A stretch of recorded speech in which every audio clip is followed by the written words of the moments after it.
Roberto Cabrera. En esta oportunidad quiero agradecer la gentileza del Instituto de Capacitación Jurídica ICJ en extenderme esta cordial invitación para compartir algunas ideas respecto a un tema que seguramente resultará de especial interés o al menos generará mucha inquietud o tal vez hasta polémica. El tema que vamos a abordar en esta noche ha sido denominado obligatoriedad de la vacunación, pero analizando esta obligatoriedad de la vacunación desde un ámbito del derecho constitucional. Así que seguramente durante estos minutos vamos a poder compartir algunos conceptos desde el ámbito del derecho constitucional, desde el contexto de la bioética, disciplina tan poco desarrollada en el Perú, y haremos algunas propuestas desde ese campo para luego arribar a algunas conclusiones y lo haremos también con especial énfasis en el contexto de eh, la regulación normativa que se está debatiendo en nuestro Parlamento y que incluso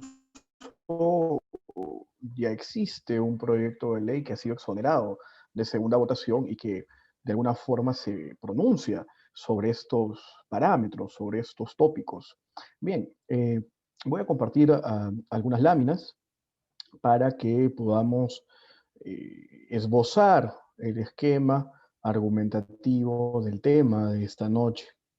Muy bien, en primer lugar, tenemos que recordar, tenemos que hacer mención que el desarrollo de las estrategias de vacunación siempre ha significado un progreso meridianamente evidente en la salud pública, no solamente en nuestro país, sino a nivel internacional. Y ello ha permitido que se disminuya sustancialmente las tasas de mortalidad, ya sea en enfermedades inmunoprevenibles, y lógicamente esta disminución implica un impacto muy positivo en términos de algo que nosotros denominamos costo-efectividad. No olvidemos este término, costo-efectividad. Me parece que es un término muy importante y que nos va a dar algunas luces, no solamente desde el punto de vista del derecho constitucional, del derecho fundamental a la salud, sino también desde el análisis económico del derecho. Más aún porque en los últimos años se han multiplicado las asociaciones, las agrupaciones antivacuna.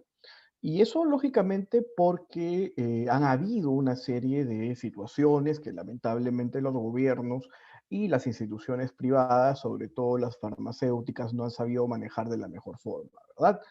Y en este contexto de la infodemia, entiéndase por infodemia como el exceso de información en la que el contenido no necesariamente resulta ser cierto, pero que lamentablemente muchos sectores de la población en general consideran como tal, le dan ese nivel de certeza, implica pues una consecuencia negativa en la imagen y la transparencia de los sistemas de vacunación, no solamente en el Perú, sino también a nivel internacional.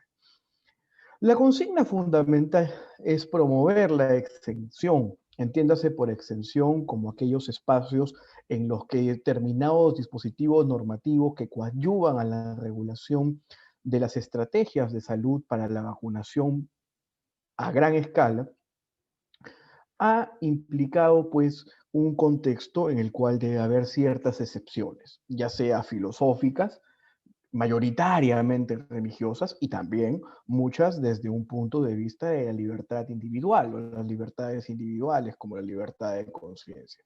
Es ahí donde encontramos el contexto de exenciones, pero no siempre estas exenciones se encuentran justificadas con buenos argumentos o con argumentos que resultan válidos de acuerdo a nuestra idiosincrasia, de acuerdo al panorama legislativo, al panorama normativo y al panorama de priorización de la salud pública como un bien común, como un bien mayor.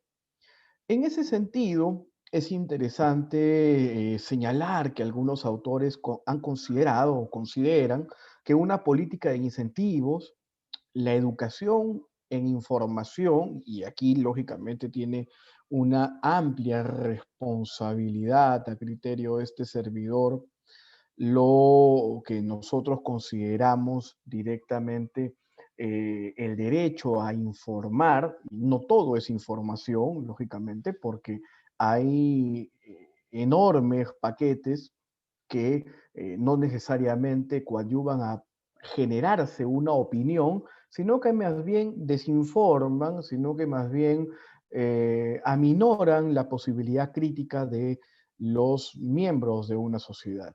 Y es así de que este problema que tenemos con los medios de comunicación masivos o con las grandes cadenas de televisión, sobre todo, y sistema radial, estimulan una mayor resistencia social y elevan el número de objetores a las iniciativas de inmunización obligatoria. ¿Cuáles han sido las políticas de vacunación, de salud pública y de equidad en salud en los últimos 30 años? Bueno, no podemos dejar de recordar que en el mes de septiembre del año 2000, hace 20 años, la Asamblea General de la Organización de las Naciones Unidas, de la ONU, con la participación de 147 jefes de Estado y 42 ministros y jefes delegatarios, suscribieron la Declaración del Milenio. Ustedes recordarán mucho la Declaración del Milenio por los famosos objetivos del milenio. Dentro de esta declaración, dentro de muchos acuerdos que se obtuvieron de esa fructífera asamblea, se establecieron objetivos puntuales para el año 2015, hace 5 años, con la finalidad de establecer indicadores económicos y sociales con especial énfasis en la promoción del establecimiento de alianzas mundiales entre los gobiernos y el sector privado de cadenas farmacéuticas para que se garantice y se desarrolle un mayor acceso a medicamentos. Y esto consecuentemente implique una posibilidad de contar con una mejor calidad de salud. Incluso, según la ONU, en el marco de los Objetivos de Desarrollo del Milenio, se alcanzaron algunos resultados positivos, como por ejemplo el incremento en la cobertura de vacunaciones. Y eso que generó de manera automática un descenso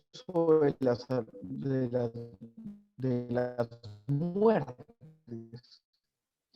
Entonces, creo yo que una de las primeras reflexiones que deberíamos hacer en esta noche es, generan como consecuencia el descenso de las tasas de mortalidad. Es algo irrefutable, es algo que se puede evidenciar en países en vías de desarrollo y también en países desarrollados. Entonces, bajo esa línea, ¿cuáles son los beneficios de la vacunación? Si bien es cierto, la vacunación ofrece beneficios privados porque coadyuvan a la prevención de que determinadas personas o grupos vulnerables adquieran una enfermedad, también implica de manera intrínseca un beneficio externo. ¿Por qué? Porque impide que la enfermedad sea transmitida. Siendo así, se evita la materialización de costos, porque hay que decirlo, no podemos hablar de derechos fundamentales, especialmente el derecho a la salud, sin que exista un presupuesto destinado para ellos, sin que exista un presupuesto para la atención médica, pero lamentablemente en nuestros países del tercer mundo o en vías de desarrollo no existen políticas de prevención. Si las políticas de prevención se fueran mucho más coherentes, mucho más ordenadas, y si lográramos contar con mayores presupuestos, basta ver la ley de presupuesto de este año en prevención y salud, dicho sea de paso, para darnos cuenta de que lamentablemente ese no es el objetivo auténtico, no es el objetivo que se ha plasmado dentro de la salud pública en nuestro país y también coincidentemente en otros países, y por lo tanto esa materialización de costos externos no lo podemos palpar. ¿Por qué? Porque no se ha generado una política preventiva y no se ha concientizado a la población con respecto a los beneficios de la misma. Ya lo hemos dicho, existe un beneficio interno, un beneficio privado, que permite salvaguardar la salud de todas y todos, pero también implica dos posibilidades bastante beneficiosas. Uno, disminuir los presupuestos en cuanto al costo material de la atención que se produce en el sentido de la proliferación de una enfermedad que se puede transmitir. Eso creo yo que es una importante segunda reflexión sobre el particular. Entonces, la vacunación masiva permite que las enfermedades infecciosas disminuyan y que la tasa de mortalidad mundial también disminuya. Dicho sea de paso, como pueden revisar en la lámina que se está compartiendo, las enfermedades infecciosas son las responsables del 25.5% de muertes anuales en el mundo. Y de estas, las enfermedades respiratorias ocupan el primer lugar. Dicho sea de paso, ello nos pone en la enorme responsabilidad de establecer lineamientos claros, no solamente para la atención de la salud en el contexto de enfermedades respiratorias, sino en la prevención. Y es por eso que se saludan las iniciativas legislativas que permiten establecer lineamientos claros, contundentes y sobre todo efectivos en el marco de la prevención en la salud. Y las políticas de vacunación justamente se encuentran en ese canon, en ese parámetro, en ese lineamiento.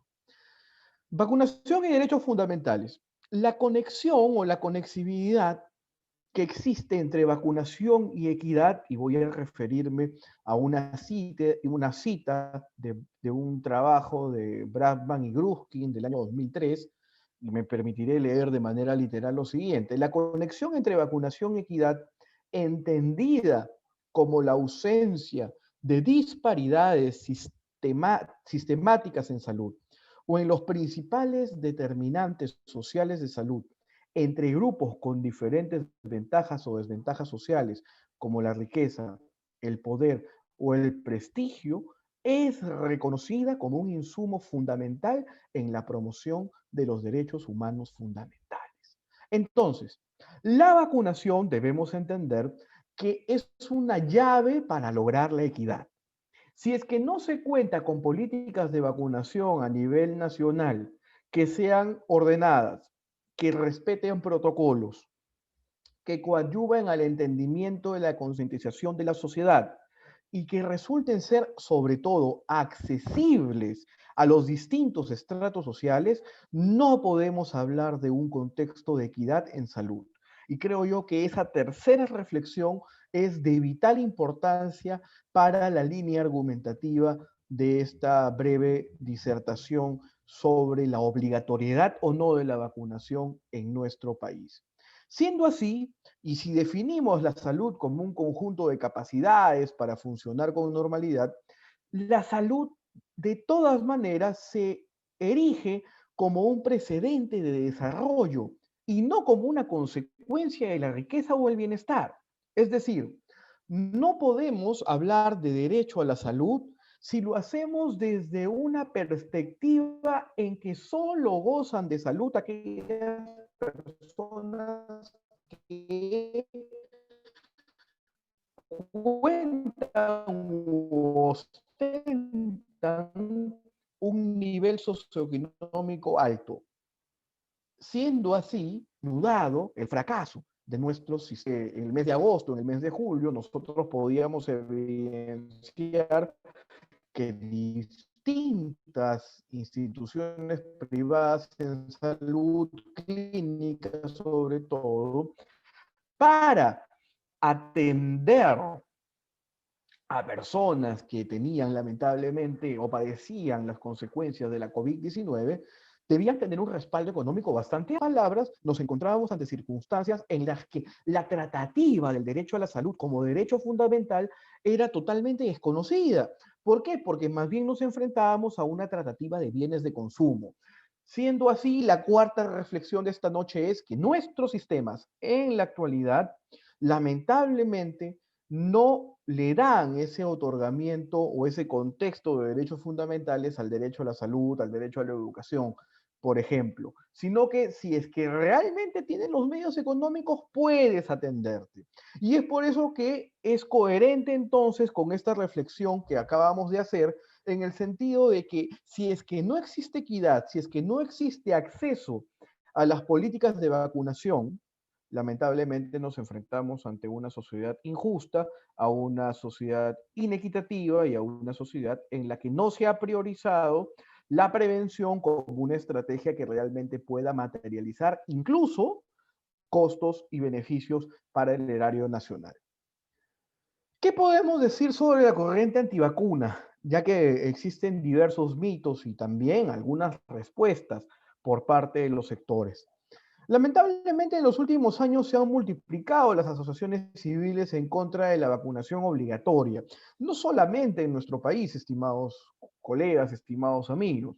Es un fenómeno que se vive en los Estados Unidos, que se vive en Europa y que se vive en diversos países del África y que lamentablemente es una situación que no se ha abordado de la mejor forma en los últimos años. ¿Y qué podemos decir sobre ello? Que lamentablemente se está generando mayor promoción de las exenciones, ya sea por razones médicas como por razones no médicas, porque lógicamente hay razones médicas, ¿verdad? Hay circunstancias en las que por ciertos cuadros clínicos no es permisible realizar vacunación. Hay algunos elementos que en ciertos sectores vulnerables o ciertos sectores patológicos no resulta, no resulta coherente algunas estrategias. Claro que son exenciones, como lo acabamos de señalar. Pero también hay excepciones que se encuentran directamente vinculadas a aspectos no médicos, como lo habíamos señalado al inicio de esta conversación, relacionados a ámbitos religiosos, a ámbitos filosóficos y de libertades y de ejercicio de libertades individuales estrictamente. Es por eso que tales iniciativas han disminuido el cumplimiento de las tasas de cobertura en el contexto de aplicación de las políticas de vacunación en nuestro país.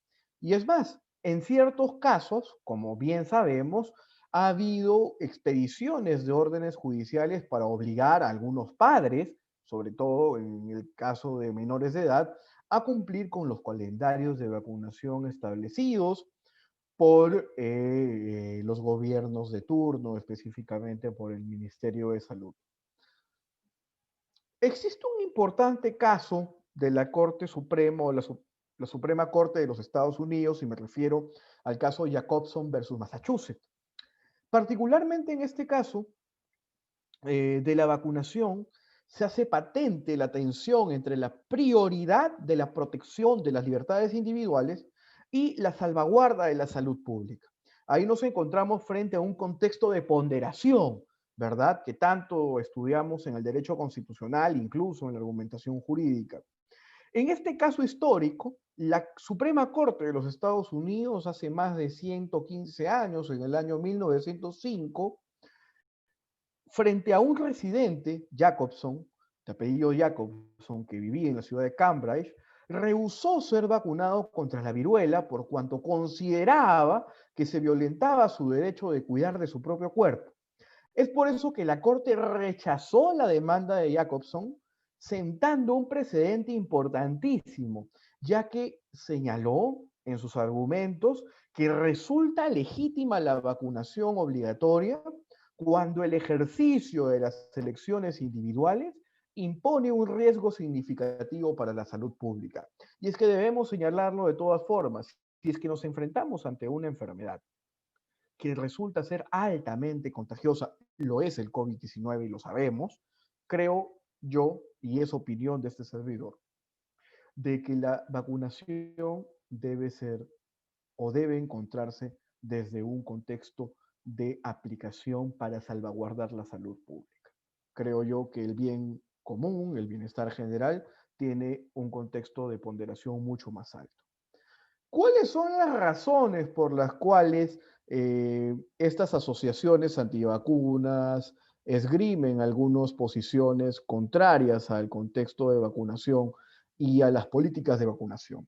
Por ejemplo, algunos padres de familia rechazan la vacunación por percepciones erróneas que tienen respecto a las políticas públicas en salud. Las rechazan porque no desean también la intromisión de estas políticas en el ámbito de las decisiones privadas. Cierto sector también considera de que pueden existir efectos adversos derivados de la aplicación de algunas vacunas, y aquí nos encontramos frente al contexto de infodemia en las últimas semanas, y no, en realidad no en las últimas semanas, en todo este contexto de la cuarentena y la post-cuarentena nos hemos enfrentado a una serie de noticias falsas que han sido transmitidas por WhatsApp, por Facebook, por Twitter, por Telegram, por diversas redes sociales, YouTube, etcétera, que sin contar con un sustento técnico, sin un sustento de investigación, eh, lógicamente ha generado pues un temor bastante alto en la población con respecto a la vacunación, considerando de que podría generar efectos adversos la vacunación, ¿no? Incluso se han atrevido a señalar de que podría modificarse la cadena del ácido desoxirribonucleico, el ADN, lo cual pues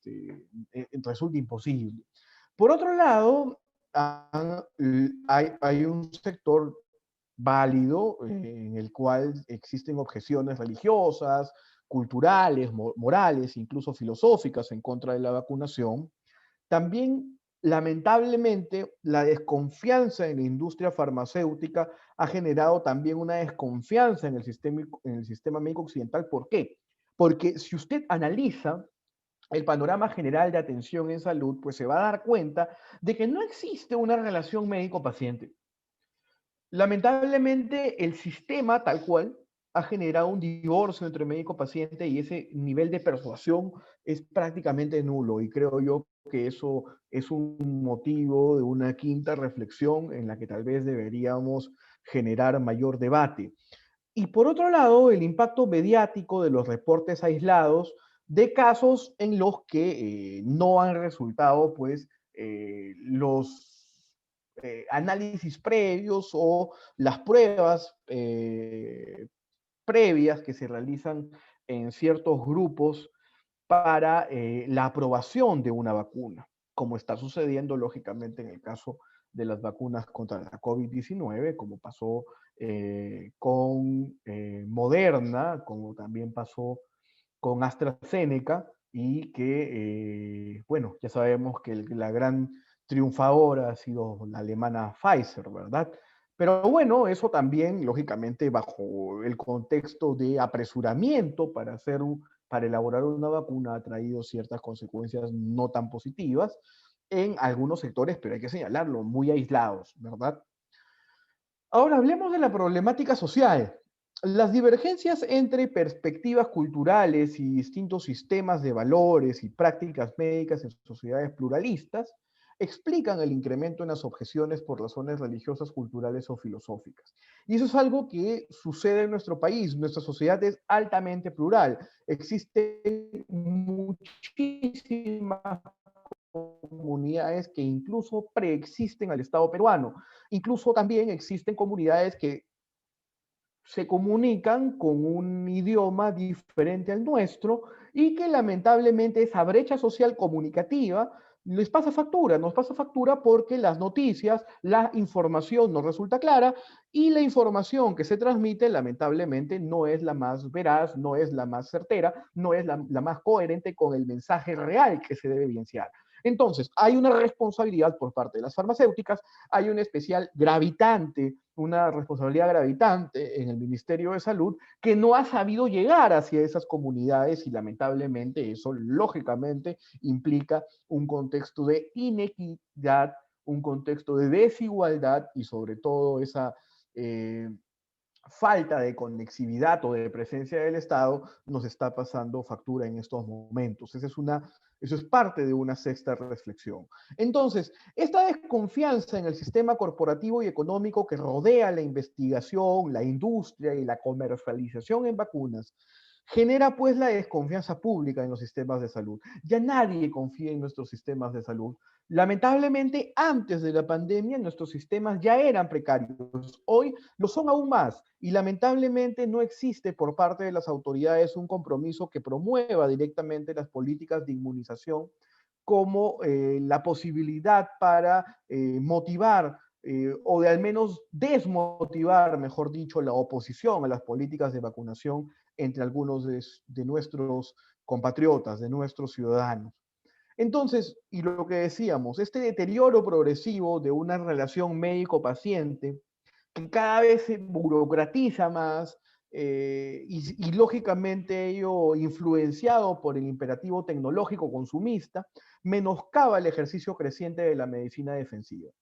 Ahora, por un tema de ahorrar incluso, muchos de nosotros no vamos al médico. ¿Por qué? Porque esperamos de que nos sintamos mal y tal vez existan situaciones irreversibles y no buscamos pues esa posibilidad de atención, ya que la prevención, como lo decíamos al inicio, no es o no ha sido uno de los compromisos que se haya asumido por parte del gobierno, y no solamente en el caso peruano, sino en diversos países de Occidente. Entonces, eso también ha generado de que muchos acudan a sistemas médicos alternativos y que no necesariamente tienen un respaldo científico. Y más que todo ello ha generado pues la confianza en sistemas incluso que no son científicos y que en algunas ocasiones ha traído consecuencias nefastas para la salud de determinadas personas. Ahora, vamos a hablar un poco de la situación en el Perú, ya habiendo hecho todo ese breve desarrollo sobre la situación a nivel mundial y sobre todo los motivos y las causas del problema. En estos momentos se ha discutido el pasado 8 de julio y se ha aprobado en segunda votación la ley que garantiza el acceso al tratamiento preventivo y curativo de la enfermedad por coronavirus SARS-CoV-2 y de otras enfermedades que dan origen a emergencias sanitarias nacionales y otras pandemias declaradas por la Organización Mundial de la Salud. Es importante de que no solamente se haya señalado eh, una ley o no se haya establecido una ley que garantice el acceso al tratamiento preventivo y curativo en el contexto del COVID, sino también de otras enfermedades que podrían también aparecer, porque en realidad nada nos garantiza que una situación como esta se vuelva a repetir, y es algo que tenemos que señalarlo. Voy a hacer una breve reflexión sobre esta ley que, bueno, ya ha sido remitida al Ejecutivo, no sabemos si la observará o no, pero ya ha sido exonerada de segunda votación en el Pleno del Congreso, hace poco nada más.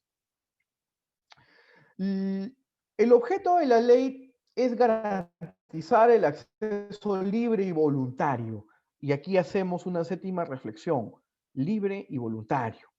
Esto mucho se ha discutido y a mí sí me parece un poco preocupante, sobre todo porque si nos encontramos frente a enfermedades que resultan ser tan infecciosas y con altos niveles o tasas de transmisibilidad, pues tal vez no podría ser tan voluntario someterse a un plan de vacunación.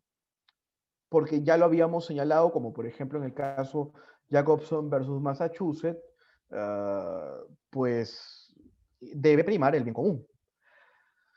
Por otro lado, no solamente se está estableciendo en la ley un tratamiento preventivo, sino también curativo de la enfermedad o las enfermedades que han sido declaradas de especial interés por parte de la Organización Mundial de la Salud. Hay un término que creo yo que en las próximas semanas se va a discutir mucho, y es el de bien esencial. Y según esta ley, o este proyecto de ley, se está estableciendo a los medicamentos y a las vacunas como bien esencial porque van a ser instrumentos que curan y previenen el COVID-19. Eso sí me parece interesante porque al ser consideradas como bien esencial, automáticamente estas van a ser consideradas de utilidad y de necesidad pública. Y siendo así, nos vamos a encontrar ante esferas en las que se podría generar espacios para un acceso gratuito a la vacuna o al menos subvencionado, ¿verdad? Aunque claro, según los cálculos que se vienen haciendo, probablemente la vacuna, que es la más efectiva y la que nos va a generar un mayor lapso o de contar con un sistema inmune, ¿verdad? Que más o menos es un lapso de un año, según tengo entendido, que es la vacuna de Pfizer, probablemente a nuestro país llegue en el tercer trimestre de 2021. Otras vacunas probablemente puede que lleguen en menos, pero no van a tener los mismos alcances o los mismos resultados. Pero bueno, válido es esta ley porque lógicamente va a coadyuvar a que exista o se considere como bienes esenciales y como de utilidad y necesidad pública la adquisición y la distribución de medicamentos. No solamente esto desde un contexto declarativo, sino que el Ejecutivo asuma responsabilidades claras en cumplimiento estricto de la ley. El artículo 4 de esta ley señala que la adquisición, la distribución y la disponibilidad de medicamentos y vacunas del coronavirus SARS-CoV-2, así como de otras enfermedades que dan origen a emergencias sanitarias nacionales y otras pandemias declaradas por la Organización Mundial de la Salud, ojo con lo que voy a decir, será gratuito y universal para los habitantes del país en los establecimientos públicos de salud. Es decir, que lo que se está buscando a través de esta ley es de que el medicamento sea gratuito. ¿Se podrá? ¿Existirá el presupuesto para poder cumplir con ello? ¿O será que el Ejecutivo observará esta ley que ha sido aprobada en segunda votación por el Legislativo? En estos momentos no lo sabemos. Esperemos de que exista una buena recepción por parte del Ejecutivo o en todo caso, bueno, se establezcan algunos lineamientos que coadyuven a atender con especial interés este factor. Y además, bueno, señala que el Ministerio de Salud lógicamente es el ente rector y establece o establecerá, ¿qué cosa? Un esquema de vacunación con participación de los gobiernos regionales y de los sectores de salud para garantizar el acceso y la cobertura. Aquí creo yo que es necesario hacer una octava reflexión. Los gobiernos regionales, principalmente las direcciones regionales de salud, no pueden dejar de asumir su responsabilidad y lamentablemente en muchos departamentos del país nos hemos enfrentado ante situaciones en que las direcciones regionales de salud lamentablemente no han cumplido con su función, ello debido a altos índices de corrupción y considero que eso debe ser erradicado para finalmente coadyuvar y concientizar no solamente a las autoridades, sino también a las personas en que los esquemas de vacunación que se planteen sean cumplidos. No hay mejor forma de lograr este objetivo sin que, lógicamente, se concientice la población. ¿Y cómo hacerlo? Con mayor transparencia, con mayor control de la administración pública por la sociedad civilmente organizada. ¿Cómo es la situación en otros países? Miren, por ejemplo, en países como España, la ley 14 del año 1986, hace más de 50 años, la ley 41 del 2002, hace 18 años, y la ley 33 de 2011, hace unos 10 años, no contemplan la obligatoriedad de la vacunación ni regulan las posibles exenciones a estas prácticas. Eso creo yo que es un tema interesante. En sociedades en las que existe una mayor concientización, nos enfrentamos ante menos regulación, ¿de acuerdo? Y bueno, eso creo yo que es una muestra que deberíamos seguir. No debería ser necesaria esta regulación, pero creo que ello se generará cuando exista mayor transparencia por parte de las autoridades en salud. En Argentina, la Corte ha fallado en contra de la objeción de los padres en vacunar a sus hijos, argumentando que el artículo 14 de la ley 21 de protección niñas, niños y adolescentes, que señala que el Estado debe garantizar el acceso a servicios de salud, respetando las pautas familiares y culturales reconocidas por la familia y la comunidad a la que pertenece, siempre que no constituyan peligro para su vida e integridad. Así que aquí también nos encontramos ante una jurisprudencia bastante interesante de nuestra región, Argentina específicamente, que se ha pronunciado sobre el particular y que esgrime argumentos en favor de la vacunación, sobre todo en menores de edad. Por otro lado, en Gran Bretaña, en el Reino Unido, las leyes sobre vacunación obligatoria para la varicela en el año 1853 generaron disturbios, protestas públicas y un rechazo de ciertos sectores ante las políticas de vacunación.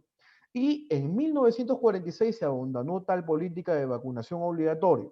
¿Por qué? Nuevamente hacemos este comparativo entre Europa y Latinoamérica.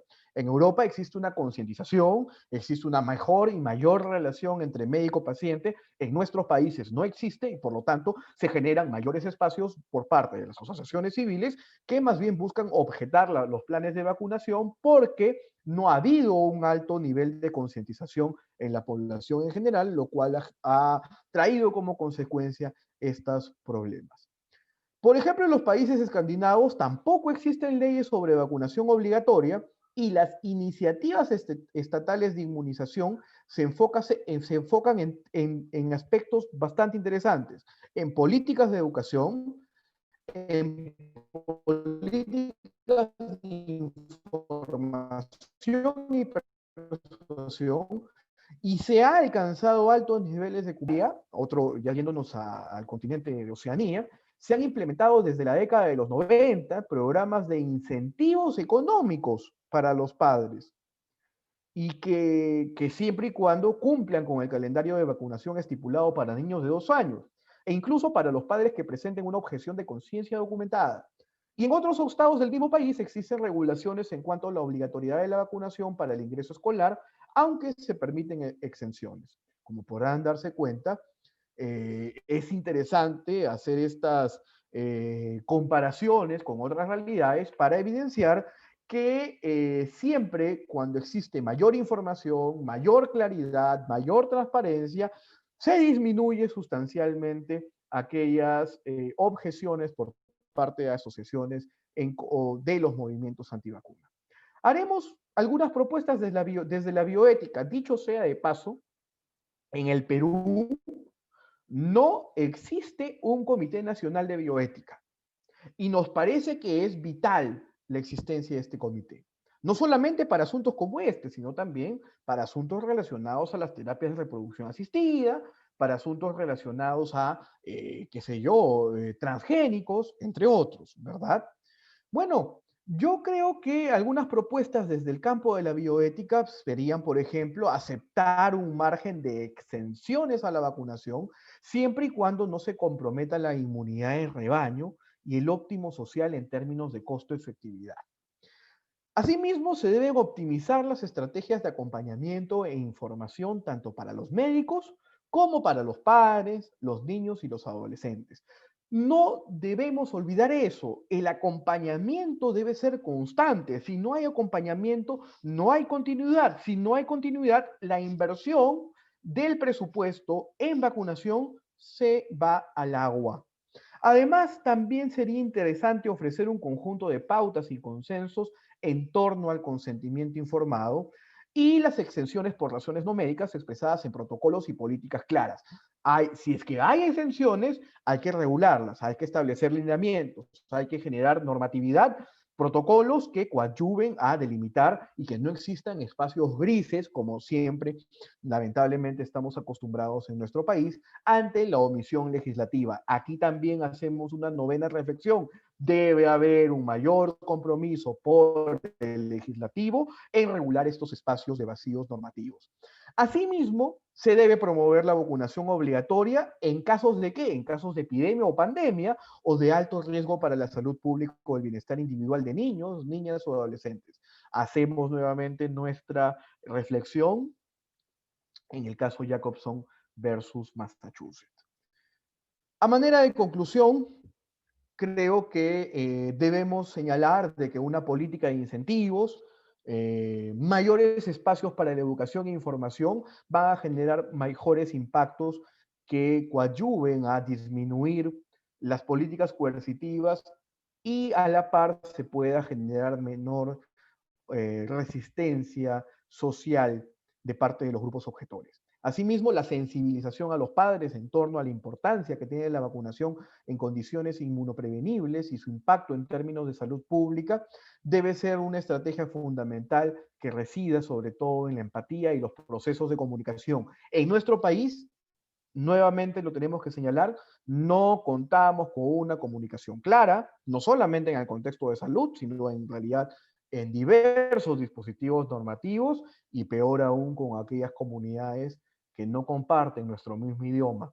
Esa es una grave brecha que tenemos en la actualidad y que lamentablemente trae como consecuencia desigualdad y sobre todo imposibilidad de acceder al derecho a la salud. Recordemos de que para hablar del derecho fundamental a la salud no solamente lo debemos hacer desde una dimensión de ejercicio, es decir, desde una dimensión subjetiva, sino que principalmente hablamos desde una dimensión objetiva, desde un contexto prestacional en el que el Estado debe responsabilizarse sobre una comunicación clara y sobre todo generar canales que permitan acercar al ciudadano a esa posibilidad de atención y no solamente atención, como lo hemos reflexionado en esta noche, prevención de manera principal. Y bueno, como lo ha planteado un informe reciente del UNESCO, consideramos que es necesario individualizar cada caso y articular la decisión alrededor de 4 preguntas fundamentales. La seriedad de la enfermedad, la inminencia de la amenaza, el número de gente que no está vacunada y la potencia de la infección. Bueno, yo quiero agradecer enormemente la invitación del Instituto de Capacitación Jurídica ICJ y la participación de cada uno de ustedes en esta noche, en el que hemos podido compartir algunas ideas relacionadas a la obligatoriedad de la vacunación desde una perspectiva, desde una mirada del derecho constitucional. Sin más, muy agradecido por vuestra atención. Muchas gracias, doctor Roberto, por acompañarnos en esta ocasión. Doctor, en esta oportunidad no contamos con preguntas, ya sea por Zoom o por Facebook. ¿Podría brindarnos una reflexión final? Claro que sí, yo agradezco nuevamente entonces la participación de aquellos que nos siguen por redes sociales. Creemos firmemente de que el compromiso del Estado por parte específicamente de las autoridades en el sector salud debe generar un mayor impacto, debe coadyuvar a una mayor transparencia y sobre todo la información que se brinda a través de los canales oficiales no solamente debe ser para los ciudadanos que habitan las ciudades capitales, sino principalmente en aquellas donde la brecha social se hace mucho más evidente, ya sea por razones idiomáticas, ya sea por razones económicas, etcétera, etcétera, etcétera. Si no eliminamos esa brecha y si no concientizamos a la población sobre los beneficios preventivos de la vacunación, podríamos enfrentarnos a situaciones que lamentablemente traerían consigo serias consecuencias negativas a la salud pública en todo el país. Muchísimas gracias nuevamente por vuestra gentil invitación. Muy buenas noches.